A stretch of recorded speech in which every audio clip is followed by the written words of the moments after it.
Здравствуйте! Вы смотрите программу «Закон, парламент, общество». Сегодня в нашем эфире большой телевизионный репортаж с 8-го заседания Государственного совета Республики Татарстан 6-го созыва.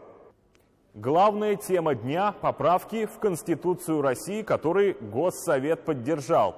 Также депутаты татарстанского парламента призвали президента России взять под личный контроль вопрос сохранения родных языков в национальных регионах страны. В процессе яркой политической дискуссии прозвучали и сенсационные заявления о пути, по которому двигается Татарстан. Остро поднимались вопросы о сохранении и развитии национальных языков народов Российской Федерации. Обращение к депутатам президента Республики Рустама Минниханова, выступление с парламентской трибуны государственного советника Татарстана Минтимира Шаймиева и комментарий председателя Госсовета Фарида Мухамедшина. Все это в ближайшие полчаса.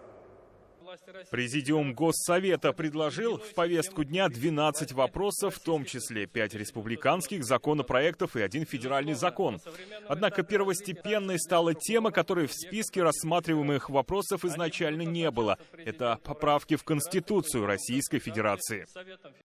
Перейдя к сути обсуждаемых сегодня изменений в Конституции России, хотелось бы подчеркнуть, что данным законом внесены изменения непосредственно в 41 статью глав с 3 по 8 Конституции Российской Федерации. Кроме того, предлагается дополнить Конституцию 5 новыми статьями. Все нормы условно можно разделить на 5 блоков. Социальный блок, международное право, федеральные органы законодательной и исполнительной власти, судебная власть и прокуратура, единая публичная власть, местное самоуправление. Позвольте отдельно остановиться на некоторых нормах. Не допускаются призывы и действия, направленные на отчуждение территории России. Устанавливается, что Российская Федерация является правопреемником Союза Советских Социалистических Республик на своей территории. Вводятся повышенные требования к лицам, осуществляющим публичную власть, полномочия которых непосредственно связаны с обеспечением безопасности страны и суверенитета государства, а именно председателю правительства Российской Федерации и его заместителям, федеральным министрам, иным руководителям федеральных органов исполнительной власти, высшим должностным лицам субъекта Российской Федерации, руководителям федеральных государственных органов, сенаторам России, депутатам Государственной Думы, судьям и прокурорам. Им будет на конституционном уровне запрещено иметь иностранное гражданство или вид на жительство в другой стране, а также иметь счета за рубежом. Кроме того, предлагается закрепить требования о постоянном проживании кандидатов в президенты страны на территории России не менее 25 лет. Изменен порядок формирования Совета Федерации. В частности, туда, кроме 2 представителей от каждого субъекта России, от законодательной и исполнительной власти, будут входить президент России, прекративший исполнение своих полномочий пожизненно, также не более 30 представителей России, назначаемых президентом, из которых не более 7 могут быть назначены пожизненно. Остальные назначаются сроком на 6 лет. В целях обеспечения согласованного функционирования и взаимодействия органов публичной власти предусмотрено формирование Государственного совета Российской Федерации. Законотворческая процедура в отношении федеральных конституционных законов и федеральных законов дополнена возможностью президента Российской Федерации обратиться в Конституционный суд с запросом о проверке конституционности одобренного парламентом закона до его подписания. Законом сокращено количество судей Конституционного суда с 19 до 11. Кроме того, Конституционному суду предоставляется право по запросу президента Российской Федерации проверять конституционность законов субъекта Российской Федерации. Органы местного самоуправления и органы государственной власти Российской Федерации входят в единую систему публичной власти в Российской Федерации и взаимодействуют в целях наиболее эффективного осуществления полномочий. Уважаемые депутаты, позволю обратить ваше внимание, что многие статьи предусматривают внесение изменений в действующие законы, а также принятие новых базовых законов. Всего их около 40. В связи с этим в дальнейшем нам с вами, всем субъектам законодательной инициативы, нужно будет очень внимательно подойти к рассмотрению каждого проекта закона Российской Федерации, направленного на реализацию норм Конституции. Ранее, в среду 11 марта, законопроект о поправках к основному закону одобрила Государственная Дума. Далее за него проголосовал Совет Федерации, после чего документ был направлен в регионы. Социальный блок внесенных поправок, многие из которых сделаны из регионов, в том числе и гражданами, они имеют наиболее солидарную и позитивную оценку. Существовавшее и сейчас сохранившееся понятие Конституции социального государства в России наполняется смыслом за счет норм, предопределяющих социально ориентированную политику правительства в здравоохранении, образовании, социальной защите, защите создания доступной среды для инвалидов, поддержка институтов гражданского общества, предпринимательства, поскольку бедность – это очень комплексные понятия, и бороться с ним, безусловно, можно только на очень глубоком и всестороннем уровне. Импонирует то, что введена норма единых правовых основ для системы здравоохранения от федерального до муниципального уровня, который наделяется правомочиями по обеспечению доступности охраны здоровья граждан, потому что до этого было довольно аморфное создание условий. Критики говорят, что это декларация, но конституционные нормы, декларации, нормы, принципы, они призваны определить основу правового регулирования всей системы права и нацелить государственные органы, общественные институты и граждан на деятельность в рамках основного закона и в духе основного закона. Если документ одобрят 2/3 законодательных собраний субъектов Российской Федерации, президент России Владимир Путин направит запрос в Конституционный суд. В случае положительного решения 22 апреля будет проведено всероссийское голосование по поправкам к основному закону нашей страны. Да, Конституция была принята в сложный переходной период после распада СССР. Но я хочу сказать, мы должны быть объективными. Она стала одним из решающих факторов начала стабилизации политической, социальной, экономической ситуации в бурлящей стране. Да, и, по сути дела, уже и на обломках, это не мои слова, но тем не менее употребляют это слово, бывшего СССР. Не стало, безусловно, мы, Республика Татарстан, которая имеет определенный во все времена вес, политическое пространство, и период СССР, возможно, меньше было до принятия декларации о государственном, суверенитете, но она имеет свою роль и еще большую роль сегодняшнее развитие Российской Федерации. Это то, что сделано и делается. Это говорит о том, что о наших возможностях, что Татарстан играл и играет и будет играть весомый вклад во всех сферах, как политической, общественной, социально-экономическом развитии нашей страны. И просто отрицать, например, что это как бы очередной раз не удавалось, вот это революционные процессы, я вам должен сказать, Конституция, она и сегодня, хорошо, что в нее вносятся назревшие поправки, но в целом Конституция будет работать. Она постепенно, мы это чувствуем, Государственный совет, президент республики, что необходимости появляются. Она и есть, но каждый раз невозможно дотрагиваться до Конституции.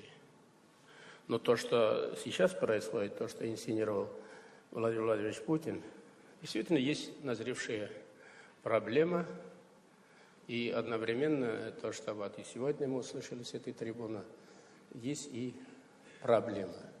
Потому что Россия многонациональная страна, прийти к единому мнению очень и очень сложно, но к этому мы должны стремиться, в конечном счете мы должны суметь вырабатывать такие конституционные нормы и образ жизни на будущее.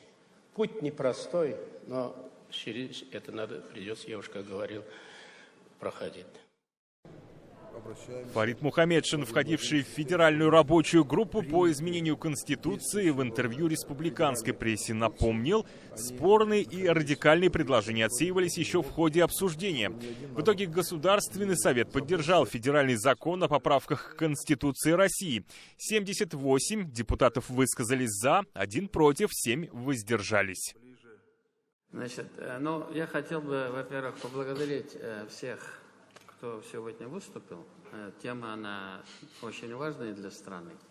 Я обращаюсь к депутатам, прошу поддержать те изменения, которые внесены в Конституцию. Поэтому большое спасибо за такое неформальное обсуждение. Мы все понимаем. Поэтому Бигзур Рахмат, большое спасибо. Спасибо, Рустам Нургалиевич. Бигзур Рахмат. Спасибо. Мы договорились, что завершаем обсуждение этого вопроса повестки дня. Я тоже намеревался выступить, но вот обстоятельное выступление Ментимира Шариповича и заключительное выступление действующего президента Рустама Нургалиевича Минниханова освобождает меня от той информации, с которой я готовился выступить перед вами как член рабочей группы. Понимание того, что там тоже дискуссии были очень острые, предложения были весьма радикальные. И вот то, что сегодня предложено нам, принятое Государственной Думой и вчера одобренное Советом Федерации, оно во многом исключило те крайности, которые предлагались в ходе обсуждения изменений в действующую Конституцию Российской Федерации. Сейчас я буду ставить на голосование, поддержанный абсолютным большинством наших депутатов, проект постановления одобрить закон, который был представлен, и мы обсудили обстоятельно, направить настоящее постановление в Совет Федерации, Федерального собрания Российской Федерации, и настоящее постановление вступает в силу с момента его принятия. Внимательно прошу отнестись к голосованию. Ставлю на голосование за принятие подготовленного решения по этому вопросу повестки дня. Прошу проголосовать.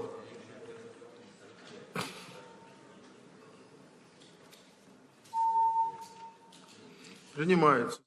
Еще один важный вопрос – обсуждение языковой. Депутаты Госсовета приняли обращение к президенту страны как к гаранту Конституции Российской Федерации взять под свой личный контроль исполнение языковой политики. Иной раз создается мнение, чуть ли умышленно отдельными подразделениями федеральными создаются препятствия для того, чтобы затягивать этот вопрос. Да, он сложный. Очень сложно. Я это почему так говорю? Если я говорил как участник начала перестроечных лет, сейчас я могу сказать, как ни странно, задавайте любые вопросы мне сейчас, как не срабатывает государственный стандарт по образованию и вообще обучение на родных языках, его как конституционно гарантировать, я вам должен сказать, поручение такое дано, мы этим должны воспользоваться. И мы должны с сегодняшней сессии поддержать предложение, которое поступило, подготовить хорошее обращение именно президенту, как гаранту Конституции. Как человек, я должен сказать, что болеть за это дело. Но мы должны, люди на себе, которые испытываем, показать пути. Многие не дорабатывают и федеральные органы власти. Однажды я уже говорил, когда один и тот же учебник, я же участник, я имею в виду добровольный участник, учебники, один и тот же учебник,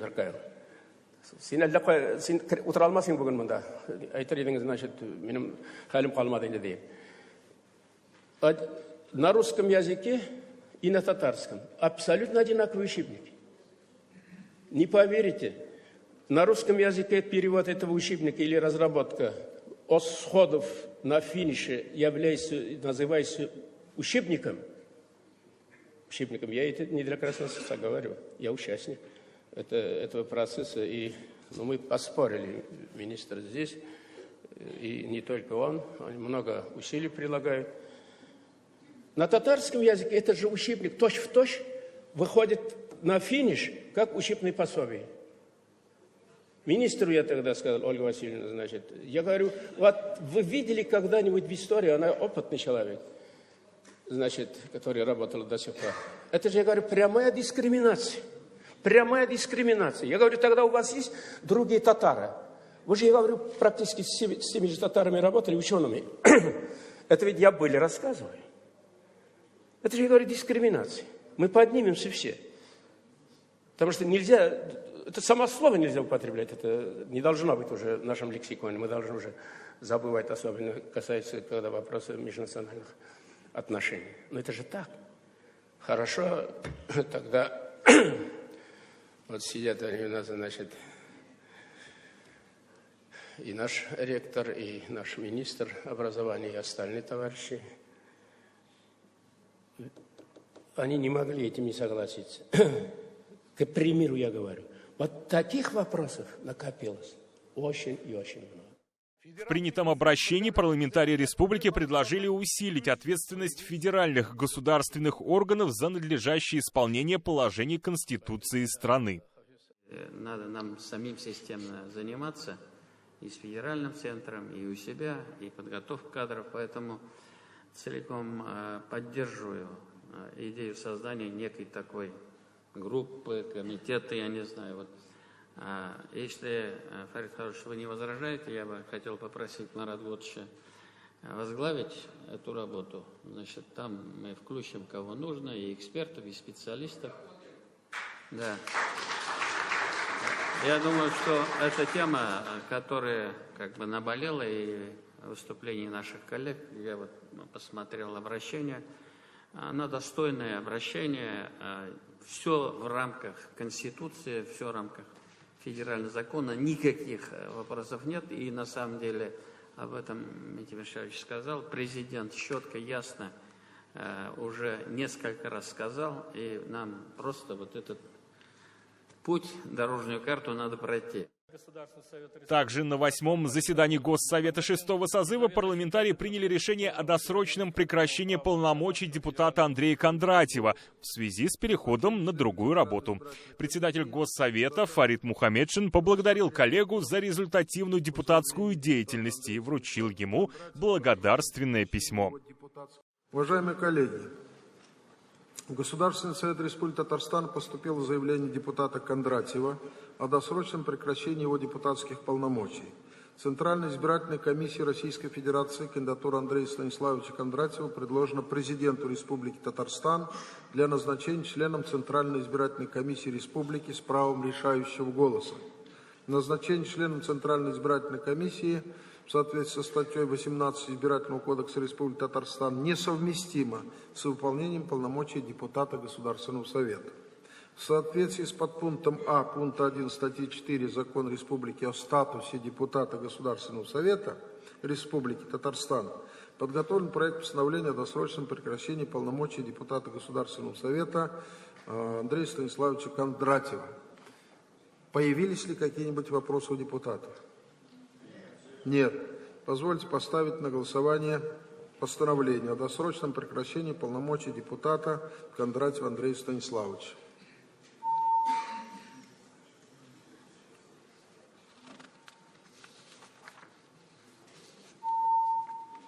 Решение принято. Он сам воздержался или против проголосовал? Коллеги, без обсуждения решение принято.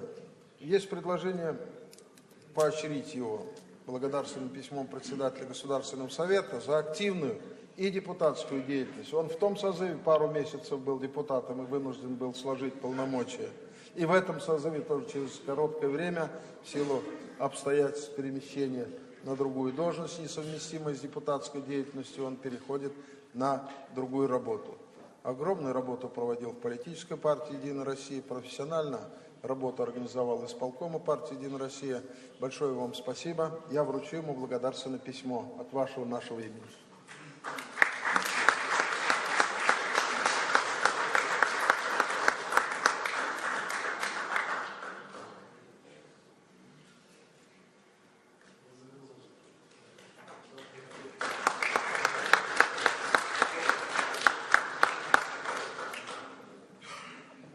Xayrli kun, hurmatli Ruslan Nurgaliyevich, hurmatli Farid Karovich, дорогие депутаты. Я буквально два слова, потому что избраться от «Единой России» в Государственный совет для меня честь, работать вместе с вами большая гордость. Я благодарю руководство парламента и лично Фарида Каровича за те жизненные уроки, которые я приобрел, находясь в статусе депутата Государственного совета. Хочу заверить всех вас и избирателей, что где бы я ни работал, буду делать все возможное для процветания нашей родной республики. Бигзор Ахмад Сизге. Спасибо большое. Успехов вам. Участок непростой, важный. В рамках очередного заседания республиканского парламента депутаты заслушали доклад о деятельности уполномоченного по правам ребенка в Татарстане и соблюдении прав и законных интересов ребенка в 2019 году. С информацией выступила детский омбудсмен Гузель Удачина. С 2019 года начал реализовываться проект службы экстренной помощи семье 112. Он направлен на выявление неблагополучных семей и принятие оперативных мер в защиту детей. Более 4000 сообщений поступило от службы 112 в наш аппарат. Была сформирована 581 сигнальная карта о неблагополучии в семьях. 77 семей поставлены на учет СОП для оказания им своевременной помощи. Уважаемые депутаты, переходя к оценке соблюдения прав ребенка в республике, следует отметить, что 2019 год прошел на фоне демографических тенденций роста населения, детского населения республики, которое составило 836 201 ребенок или 21,4% от общего населения республики. По численности детского населения Республика Татарстан занимает одну из лидирующих позиций среди субъектов Приволжского федерального округа. Следует признать, что в Республике Татарстан делается многое для наилучшего обеспечения прав и интересов детей. На протяжении последних лет на постоянной и системной основе реализуется порядка 40 программ, направленных на улучшение качества жизни жителей республики. Большинство из них непосредственно касаются положения детей и семей с детьми, которые с 2019 года усилены мерами по реализации национальных проектов. Меры социальной защиты и поддержки пенсионеров в республике обсудили в рамках традиционного правительственного часа. Сегодня в республике проживают около 4 миллионов человек. Из этого числа практически каждый четвертый находится в возрасте старше трудоспособного. Количество пенсионеров федеральных льготников в республике составляет более 183 тысяч человек. Количество региональных льготников, то есть тех, кто получает меры социальной поддержки из бюджета Республики Татарстан, практически в 4 раза больше, или 554 тысячи человек. При этом ежегодное финансирование мер социальной поддержки из бюджета республики увеличивается. Так, только в прошлом году было предусмотрено на меры социальной поддержки пенсионеров в бюджете направлено 5 миллиардов 830 миллионов рублей. В этом году в бюджете предусмотрено на миллиард рублей больше, или 6 миллиардов 900 миллионов рублей. Фактически каждый третий рубль, который мы в республике тратим на меры социальной поддержки, у нас идет в пользу пожилых людей.